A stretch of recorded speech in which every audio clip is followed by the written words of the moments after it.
Hello everyone! Another question na naman ito, no? Sir Efren, bakit kailangan ko pang mag-member ng IMG para makabili ng insurance, ng healthcare, ng life insurance, ng non-life insurance ng sasakyan ko, ng real estate, sa iba't ibang mga sinasabi ninyo na mga partner companies ng IMG, pwede naman akong dumirekta.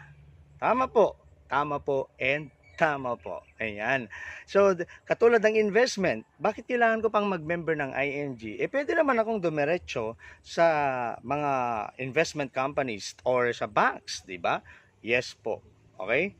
Yan. Ang kaibahan lang po natin kasi dito sa IMG, ito po, isa po dyan sa investment. Usapang investment, pwede po kayong magdirekta o dumirekta sa mga investment companies and even sa mga banks. Ang kaibahan lang po, dito sa IMG, as low as 20 pesos every day pwede ka na pong magdagdag.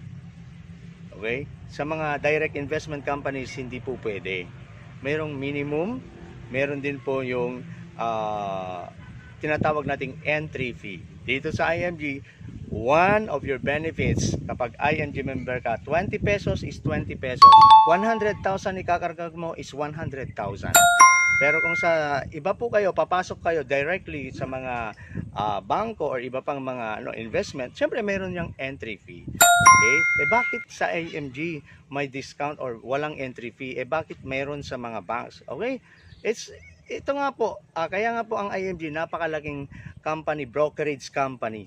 Alright? So napakaganda, napakagaling ng nakapag-isip nito. Alright? Kaya wag po kayong matakot at wag kayong mag-alala. Alright? So sana nasagot po natin ang ating yung katanungan. Isang simpleng pagpapaliwanag lang yan. Pero hindi ko maipapaliwanag lahat yan hanggat hindi po kayo nag-a-attend ng aming free orientation. Okay? Ang IMG po, ang financial education, hindi po ito parang isang upuan, isang movie na isang upuan mo lang mapapanood, matatandaan mo na. Ang IMG po, hindi lang parang, ang IMG kung ano yung ginagawa natin, nagtuturo tayo, katulad sa classroom or sa DepEd, tayo din po kasi DepEd employee po ako. So, hindi agad-agad intindi natin sa mga learners. Ganon din po sa IMG. So, kailangan ng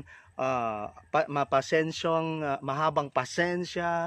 So, kailangan ng mahabang pasensya, kung kinakailangan ulit-ulitin, at kung kinakailangan araw-araw, ipaalala mo sa kanila, gawin po natin. Ganon din po sa atin dito sa IMG. Yun lang, maraming salamat. Sana nakatulong ang video na to. At kung sa palagay mo ay marami ka pang gustong matutuhan at malaman tungkol sa IMG, well, direct message me or di naman kaya manood ka pa more about videos, educational videos about IMG. Lalo na yung mga tanong mo na, bakit kinailangan ko pang dumaan sa IMG? Pwede naman pala akong dumirekta. Diba? Oo nga naman, no?